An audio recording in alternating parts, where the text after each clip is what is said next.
Claims to have sparred with Hearns while Hearns was preparing for the Leonard fight. Said he was unimpressed with his power. Hearns, on the other hand, doesn't remember that at all. He wasn't a former sparring partner of mine, which we supposed to have been working together. I know he knows, so I don't know why he's saying that. I know he can't be that punch drunk that he doesn't remember a year ago. But maybe he is if he doesn't remember. The year is 1982. Thomas Hitman Hearns is back in the lab again following his crushing defeat to Sugar Ray Leonard, the first professional loss of his boxing life and the catalyst that would help Tommy down the stretch to become an all-time great. And I say, Detroit, I shall return. Next up for Hearns on his rebuild is the unpredictable, undefeated, and ultimately unknown war veteran of old, Jeff McCracken, a fringe contender with little hype but an abundance of talent. 2 times he won the World Military Games, and twice he was All-Marine. Will the Hitman be able to pick off his next target like the professional Leon? Or will McCracken commit inimovation on the Motor City Cobra and leave us with a sulking snake lacking the sting it once promised? Let's get into it. Tommy Hearns wasn't normal. He was a walking cheat code. 6'1" in the welterweight division? That's not a boxer. That's a glitch in the system. Long limbs like Stretch Armstrong, power like Zeus on fight night, and knockout highlights that played like movie trailers. I doubt if he'll be able to get up from this. I'd rather fight Sugar Ray Leonard and Duran than fight Tommy Hearns. Tommy Hearns back then, 6'1", 6'2". Tommy Hearns, he was a bad motherfucker, dude. And then bang, he would hit you with that right hand. From the moment he starts Pipino Cuevas in just 5 minutes to win the WBA belt, it was clear. This dude wasn't just special, he was something boxing had never seen. Pipino's trainer immediately, no hesitation, threw the white towel in the ring. Immediately. That's how devastating that right hand was. Emmanuel Stewart saw it early. The fans felt it immediately. But oddly enough, what made Tommy great was losing. 14th round knockout victory for Sugar Ray Leonard. Leonard lost an eye, Hearns lost his consciousness, but they both gained immortality. That night revealed the one crack in his armor, stamina. The Hitman could punch through walls, but over 14, 15 rounds, he started to fade. I felt I let myself down as well as my fans.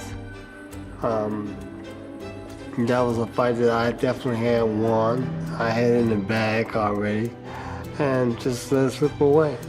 But now he had something real to work on, because even superheroes need to learn their limits. Ali had Frazier, Tyson had Douglas. Still, Hearns gassed out better than most guys fight fresh. Even when tired, he could end your night with one shot. But now, with the mysterious, undefeated Jeff McCracken on deck, Tommy had a point to prove.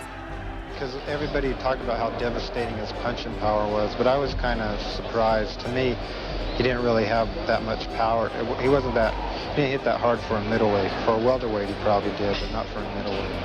Jeff McCracken's story is as publicized as his many fights, which is not at all. With little to make of his story or personality, the hype for Tommy's fight was a slow build. Still, as the bout got closer, drama began to creep in as Jeff McCracken let the world in on a little secret, claiming he had sparred Hearns in the lead up to his fight with Sugar Ray Leonard, and that his power was not all it was cracked up to be. I know he knows, so I don't know why he's saying that. I know he can't be that punch drunk that he doesn't remember a year ago, but maybe he is if he doesn't remember. But all these he said, she said tales would soon be put to rest as the bout fast approached like Tommy's chopping right hand. If I win this fight, which I plan to do, it just opens the door for a lot bigger things than this. The big night arrived on July 25th, 1982, nearly 2 years since Hearns had lost his oath. And now it was time to see if this was the beginning of something beautiful for Thomas Hearns, or if we were now ultimately nearing a premature end to a fighter expected to be an all-time great, with Jeff the Mac Attack Kraken being the unexpected final boss of middleweight boxing all along. 10-10 even rounds. 3 knockdowns in any one round would stop the fight. This is round 1. Thomas Hearns in white. Likes to think that he fights that kind of style. He wants to bore in, get to the body, knows he has to get inside. He'll take a few to get there if he has to. There's the combination. First solid one scored by Hearns, the left and the right. Thomas Hearns, born in Memphis, Tennessee. Very calm start for Thomas, trying to land a big right hand, setting it up carefully with the jab. McCracken has to get more head punch because what he's doing, he's walking straight towards Tommy, and Tommy's got reach. Keeping right on the end of that left hand. Very, very effective punch. Hearns so far able to keep McCracken at bay. Round 2 sees the tempo heat up, as by the midpoint of the full 3 minutes, Tommy lands a cracking right hand that wobbles McCracken and follows it up with some powerful body blows. Jeff fights back with the heart of a lion, yet the power of a mouse. And before long, Tommy comes back with another vicious right to the jaw of Jeff, which has him crumbling in slow motion as Hearns lands yet another right that secures the first knockdown of the fight.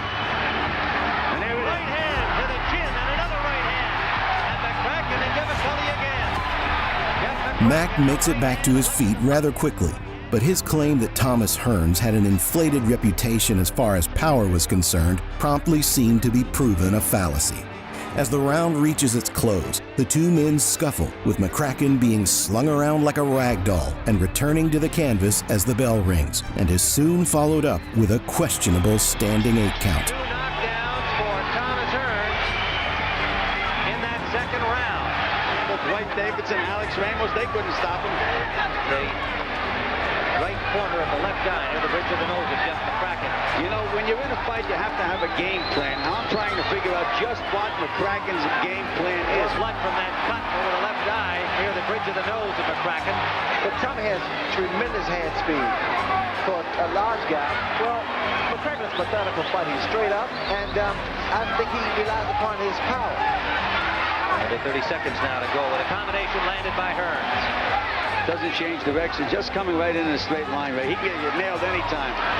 Hearns trying to load up on the right, and McCracken gets him to the corner, landed some shots to the body.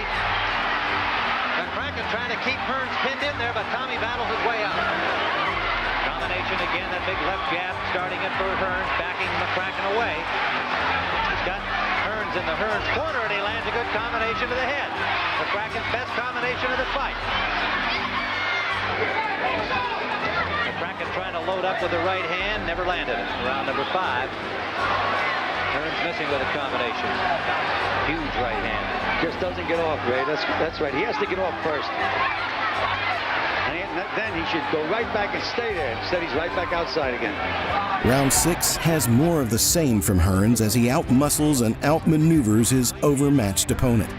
While McCracken has some slight success at times by backing Hearns up against the ropes and digging into the body, it's clear Hearns is the true master of the ring in this instance and takes what little punishment Jeff can dish out with ease, while returning with more fire from his own, more extensive arsenal. Brings McCracken back out to the middle with a flurry. Tim, that's that Marine Corps spirit. They just don't give up. Tommy may punch himself out. I'd like to alert our local stations along the line. We'll go to a station break at the end of this round. Unless there is a knockout, there's under a minute to go. Round number 6. A left and a right scored by Hearns. Tommy's steering him around the ring beautifully, setting him up and hitting with everything but the kitchen sink. Round 6, Jeff McCracken has definitely shown he can take a punch.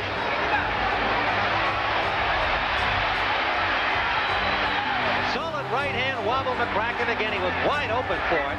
Another combination with much more blood over the face of McCracken. Hearns trying to knock him down. McCracken just determined to stay up. McCracken receiving some more attention on those cuts between rounds. This is number 7. He just hasn't been busy enough there. He tried that right hand lead and he landed it. That right hand seems to have dazed Tommy. Left hook landed for McCracken. Well, McCracken's starting to pick up the pace a little bit more. And he's starting to throw more body shots now. Left to the body, left to the head, and Hearns countered back with a right hand. Really under 30 seconds to go round 7. As round 8 begins, Jeff Cracken's legs seem weary. His face seems fatigued by the casualties of this irreparable war.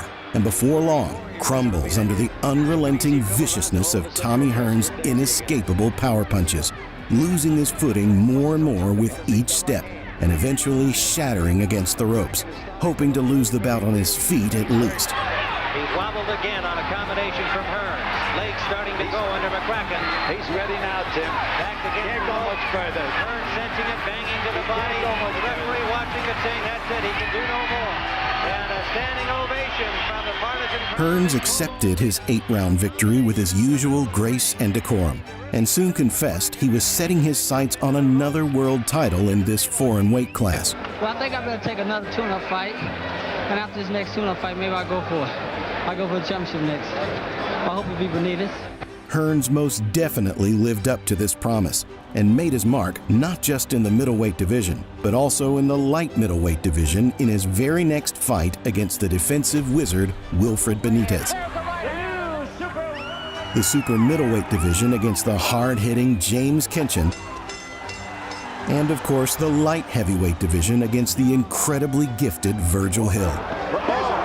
In light of all these achievements, along with an incredible win over Roberto Duran, a draw with Ray Leonard that most believe he won, and arguably the greatest boxing match of all time against marvelous Marvin Hagler, Thomas Hearns became the first ever 5-weight world champion, cementing himself as an unforgettable all-time great of boxing indefinitely. My place in history, I leave it up to the people that can call the shot. Well, wherever they place me, I'm be happy. I'll be satisfied because they don't have to place me at all.